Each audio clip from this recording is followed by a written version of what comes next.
Shabbat Shalom para todos presentes. Estamos aí hoje com o nosso Pingo. Pingo, como é que tá você, Pingo? Pingo é da família aqui, junto com os Rodrigues, também participando do Shabbat, junto com todos os senhores. E não poderia faltar também a família Rodrigues. E a Rejane já está de pé. Isso aí, senhora Rejane. Senhor Atos Baruch, sempre bonito, sempre sorrindo, né, Baruch? Isso aí, senhor Yaron. Shalom, Yaron. E aí, senhor Esdras Vinícius. Hoje ele está de verde, está de Robin Hood. Muito bom a todos. Ou é Robin Hood? Tem um outro. É o Robin Hood, né? Tá. Robin Hood. A todos vocês aí um Shabbat, um café da manhã. Estou um pouquinho gripado, mas aí está o Shabbat compartilhando pão, café com leite e manteiga, tradicional de uma família brasileira, compartilhando ideias, trocando informações e mostrando que uma família simples pode viver de maneira simples, porém com instrução e com convicção no eterno. Senhor Yaron. E aí, Yaron? Nesse Shabbat, o que você tem para nos dizer? Todos tenham uma ótima semana e que curtam sua vida com a sua família. Muito bom. E a escola essa semana, você tem a nos falar alguma coisa? A semana foi meio corrida, as provas já acabaram, a gente está indo pro segundo trimestre e é isso. Certo aí, muito bom. Você está de Batman hoje, né? Batman. Ele é o Batman. A sua mãe falou uma coisa fantástica hoje, interessante. O fato de você usar um símbolo, a camisa preta e um símbolo amarelo, simboliza o quê? O preto simboliza mais ou menos o quê? Nada, é vazio. É vazio. Ele absorve todas as cores do preto. Ele é ausência de cores. Não, não é Ele isso, absorve todas as cores e a riqueza, né? Sim, e o símbolo aqui é a justiça, que o Batman é um justiceiro. Muito bom. Justiça é uma coisa boa, certo? Sim.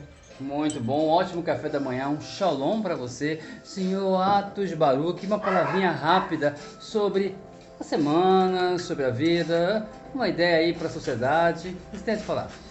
Bom dia, Shabbat Shalom.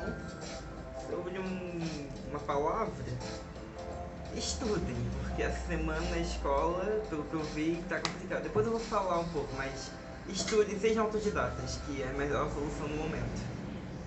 Sempre foi, né? Sempre. Muito obrigado aí. Senhora Rejane, uma palavrinha breve? Bom dia, Shabbat Shalom a todos. Palavrinha? Tenho esperança, as coisas podem mudar e fica muito bom de repente. Isso é verdade. Você se sente privilegiado tendo uma mesa, né? Café da manhã. Tá, normal. Com a minha família, com certeza. Sim, me sinto privilegiada. Muito obrigado aí, senhora Rejane, sempre bonita, sempre presente, sempre atuante. Dia das Mães, não podia deixar de falar. Dia das Mães. Você acha que essa data é importante para as mulheres? Não, é um comércio onde foi adotado o costume das mulheres ganharem um pouquinho mais de presente, além do Dia das Mulheres e do seu aniversário. Mas assim, é bom, para algumas é muito importante. Lamento aí os filhos que estão sem mãe, que perderam suas mães, e lamento as mães que perderam seus filhos. Mas é um dia interessante, é um dia bom, um dia alegre. Muito bom, parabéns, mamãe. Obrigada. E aí, senhor Esdras Vinícius, um comentário breve aí da semana, dos acontecimentos e o café da manhã, né? Bom, a minha semana, né, foi tranquila, não foi não teve nada assim de terrível acontecendo. Café da manhã de sempre. E bom, dá pra dizer o quê? Que coisas estão acontecendo, coisas estão ocorrendo. O futuro próximo se aproxima, eu vou explicar depois. Mas no geral foi uma semana tranquila. E é isso. É isso aí, senhor Esdras Vinícius. Um ótimo café da manhã para todos presentes. Teria uma palavrinha breve com os senhores, aguarde o momento. A vocês aí um café da manhã, como já foi falado, um shalom. E é isso, a semana é uma semana corrida. Como Esdras e o Atos comentaram, estudem, sejam autodidatas em tudo. Na fé, na saúde, na vida, no dia a dia. Se preparem, se organizem, é tempo de se organizar. Escolha muito bem quem são as pessoas que ficam do seu lado, quem caminha do seu lado. Todo dia revise as amizades que você tem. Além disso também, mantenha o ânimo, porque manter o ânimo é fundamental em momentos difíceis.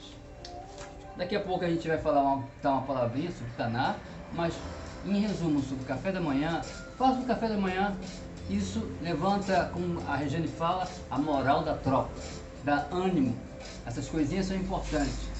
Não pense que é um gasto, pense que é um investimento. A vocês, as senhoras, as senhoritas e os senhores também, um ótimo shalom. Tchau! Olá! Então, olá novamente. A porção da semana é a porção, ela é dupla novamente. Eu vou até explicar por que existem sempre assim. Às vezes tem duas porções, às vezes é só uma porção. É porque tem muitas festas, né, no começo do ano.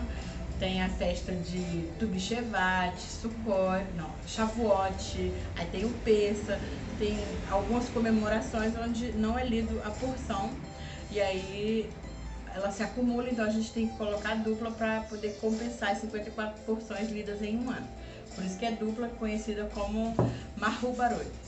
Então essa porção dessa semana, mais uma vez dupla, é a porção Berra e a porção Berrucotai. Ela fica Berra, Berrucotai. Berra, a primeira porção vai estar falando sobre o ano de Shemitah, que é conhecido como o ano sabático, onde não se plantava, né, no sétimo ano, e nem colhia, deixava os frutos caírem e a terra consumia os frutos e ninguém colhia, a não ser o pobre. O pobre, uma pessoa pobre, poderia ir lá e coletar o que já estava caído, mas ela não poderia colher. A porção dessa semana de Berra, né, ela fala também sobre o ano de Veuel, que é a cada 50 anos tinha um ano inteiro que não se plantava, não se colhia e os escravos eram libertados quando completava, né, lá o ano 50º.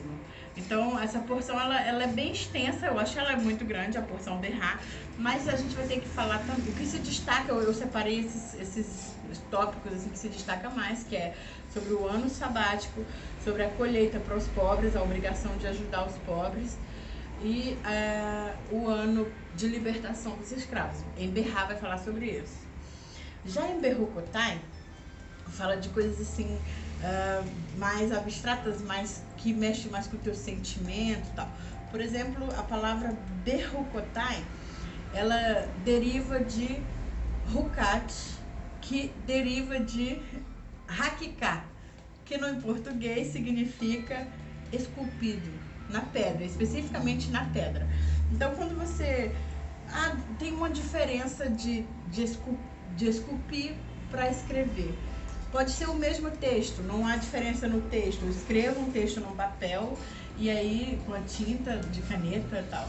E fica lá escrito, como se eu pegar uma pedra e esculpir na pedra. A diferença é o seguinte, a tinta vai continuar sendo tinta porque eu consigo remover a tinta, né? Tem solvente, tem borracha, eu posso apagar do papel, separar a tinta do papel. Mas quando é esculpido, na verdade, a letra se torna a pedra e a pedra se torna a letra. Então, nos mandamentos do Eterno é a mesma coisa. E Berrucotai vai explorar muito essa questão de você se tornar um com o Eterno. Como se torna um com o Eterno? Observando as mitzvot. E essa palavra que deriva de Rukat é o quê? É um mandamento que você não entende, porque está cumprindo. Aí posso citar vários exemplos aqui. Por exemplo, o pai manda o filho comprar um sorvete. Aí o filho vai alegre comprar o sorvete, porque ele com certeza vai tomar sorvete. Aí ele foi porque ele gosta do pai ou porque ele gosta do sorvete também. Então não se sabe. Então o pai manda ele comprar um jornal e o filho obediente vai lá e compra o jornal. Mas ele também gosta de ler o jornal, então ele foi lá porque ele... é o momento em que o pai se isola dele, deixa ele em paz enquanto está lendo o jornal, ou porque ele gosta do jornal ou por obedecer o pai, não se sabe. Mas o filho realmente obediente, ele faz por amor. O pai diz assim, filho, eu preciso que você fique 5 minutos fora de casa. Vá lá na padaria, fique lá 2 ou 3 minutos e retorne para casa. E o filho obediente, ele vai e não faz nenhum tipo de julgamento, ele pensa, No máximo ele pensa, meu pai vai fazer uma ligação, não quer que eu escute, ou meu pai vai fazer alguma coisa muito importante, qual eu não posso participar. Isso é o respeito que o filho tem pelo pai e a obediência intrínseca que ele tem pelo pai. Então, quando você obedece os mandamentos do Eterno, é exatamente igual a isso. Alguns você não entende, alguns você concorda e outros você faz porque você é exatamente o reflexo do Eterno sobre a terra. Você obedece os mandamentos, você se torna muito, vamos dizer assim, o que o Eterno quer que você seja, que é o seu consertador do seu mundo. Você tem que consertar o mundo à sua volta. Qual é a sua missão na vida? Melhorar o mundo à sua volta. Como se melhora? Mudando a mim mesmo. E como se começa? Observando as leis do Eterno. Quando você começa a observar as leis do Eterno, tudo à sua volta é modificado. Falei que essa porção é grande, ela é muito grande, ela é muito assim, ela vai mexer com o teu psique, ela vai mexer com as tuas bases, assim, porque você precisa, sim, estar conectado com o Eterno. Essa porção ela vai falar sobre a sua conexão com o Divino, com o Eterno. É importante se conectar com o Eterno porque o Eterno é vida. Então, se o Eterno é vida, eu quero pra mim. Eu preciso. É bom. Então, no mais, estude a porção da semana. Ela fala muito mais coisas do que isso que eu acabei de falar. Ela é rica, é extensa e seja bom. No mais, uma boa vida pra você e Shavua Tov. Até o próximo Shabbat.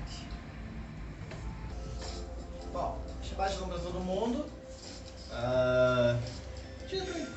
Dia tranquilo, né? Hoje dia tá meio chuvoso, então é um dia bom. Gosto de dias chuvosos. Assim, questões políticas dessa semana. A gente tá tendo várias. Algumas assim, tipo a ser cômicas, meio episódio de South Park. Outras são mais assim, o que está acontecendo, né? Tô deixando a gente sonhar. O primeiro, né? A gente tem um caso aí que acho que é o que está mais sendo comentado do nosso queridíssimo Telegram, né? O que está acontecendo com o Telegram? Ele basicamente está sendo um grande inimigo, declaradíssimo, né, do Supremo. E ele já era para ter saído do Brasil há muito tempo, convenhamos. Ele está dando mensagens diretas de que, caso a PL, que estão aí comentando muito, né, seja passada, vai ser ruim, tanto para quem apoiou quanto para quem está contra. E, basicamente, essa declaração do Telegram foi uma coisa muito boa para a gente ver que é realmente isso que a PL se propõe. Por quê? O que está acontecendo com quem está falando, com as empresas estão falando, essa PL é ruim? Estão censurando as empresas sem explicação nenhuma, simplesmente porque deu vontade. Ou seja, literalmente como ela funciona. Ela dá poder para censurar sem dar satisfação para ninguém. Só porque deu vontade, censura e isso aí acabou. Como bem a lá North Korea, né? Assim dizendo. Já o ponto, estão deixando a gente sonhar? Dá pra dizer que é o seguinte: ontem, nosso queridíssimo Lula, ele declarou que tá com a saúde muito ruim, tá tomando injeção quase todo dia pra poder se manter em pé. Assim, tá engraçado, tá muito engraçado. Outro caso também que já tá assim, já não passou da hora, tá fazendo isso tarde, é que o Bolsonaro, nosso queridíssimo Jair Bolsonaro, vai processar o Lula. Porque, por declarações dele. Calúnia e difamação. Sim, por calúnia, por difamação, afirmando que ele tem um monte de bens no nome dele, lá nos Estados Unidos, que não sei o quê. Enfim, por calúnia. Porque é por calúnia. Muitos petistas até vi muito comentário deles mesmo falando: Lula, cala a boca, você vai ressuscitar a única pessoa que bateu de frente com você. Ele já é um morto político, não ressuscite-o. É assim, é como o jogo está funcionando no momento, né? Eu vou falar o meu clichê que eu já falei várias vezes e vou falar de novo. Cuidem-se, porque a única coisa que dá pra se fazer hoje, né, em 2023, é ser invisível, sentar no alto de uma colina e assistir o mundo pegar fogo. Porque é a única coisa que dá pra se fazer agora. Não tem como salvar, já estamos condenados. Então, vamos aguardar, porque mudança não tem. A realidade é que não tem como mudar mais o que o establishment já definiu. E é isso, né? No geral, se cuidem e tentem ser o mais invisíveis possíveis. É isso, chamar de pra todo mundo. Bom dia, Shabbat Shalom pra todo mundo. A gente vai finalizar a última parte sobre educação, depois de mais que 6 meses explicando, desde a origem da educação até as raízes da educação brasileira, os restos problemas que a gente vem enfrentando até hoje, né? Lembra semana passada quando eu falei que a educação brasileira, ela tem os analfabetos funcionais que não conseguem entender o idioma? O idioma é composto por uma trindade, que é o signo, o referente e o significado. Essa é a trindade do idioma. Porém, o analfabeto... Não, trindade. Tríade, isso. Desculpa, gente. O analfabeto funcional, ele não consegue correlacionar esses três. Ele pode conhecer o significado e o referente, porém ele não vai definir, não vai conseguir entender a função exatamente, entende? Então, tipo, aqui no Brasil, isso foi aplicado com um método chamado método global, que foi ensinado lá no passado, nos anos 70, pelos progressistas americanos, e isso estava resultando na educação americana um desastre educacional. Aí foi inventado um outro tipo de educação para pegar as letras e os sons das letras e colocar nos alunos. E isso deu muito certo. Aí a educação começou a melhorar. E esse mesmo método foi aplicado na Finlândia, em Portugal, na Espanha e entre outros países. E realmente deram certo. Agora, aqui no Brasil, a gente usa o método global desde pequeno. O que é esse método global? É um método que pega uma palavra e fica explorando o aluno com essa palavra. Não é um método que a gente tem que ensinar desde os fonemas até saber interpretar textos. Hoje, o aluno brasileiro não consegue interpretar, não consegue compreender, às vezes não consegue ler um texto de 10 linhas para ter uma noção. Na escola, semana passada, quer dizer, teve uma redação para fazer para os alunos. Muitos alunos não conseguiram fazer redação porque não estavam compreendendo.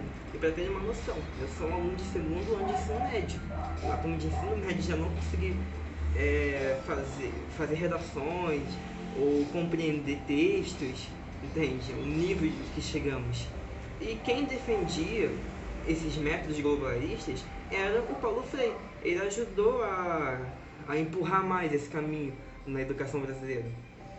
E se o Brasil aplicasse um método fonético, ou seja, um método que pega os sons das letras e pega as palavras e ensina cada um só com o significado sem explorar o aluno, talvez o Brasil teria um outro resultado. Não estaria nem tão pior nem tão bom, mas estaria estável em nível de educação, entende? Então, assim, a gente só consegue melhorar se a gente focar na educação de base. Não só em leitura, mas em matemática, geografia. Se a gente focar na educação de base, a gente consegue entender qualquer coisa lá na frente. E a gente precisa disso, senão, entende? Enfim, a gente terminou nossa fase da educação, por muito episódio explicando, e a partir de semana que vem, como eu já falo com educação, eu vou ensinar alguns métodos que eu utilizo nos meus estudos pessoais para vocês. E para vocês não viverem nesse sistema, serem independentes, serem autodidatas. Então é isso, gente. Semana que vem vai vir uma nova saga de dicas e tal. Então é isso. Shabbat Shalom a todo mundo. Bom descanso.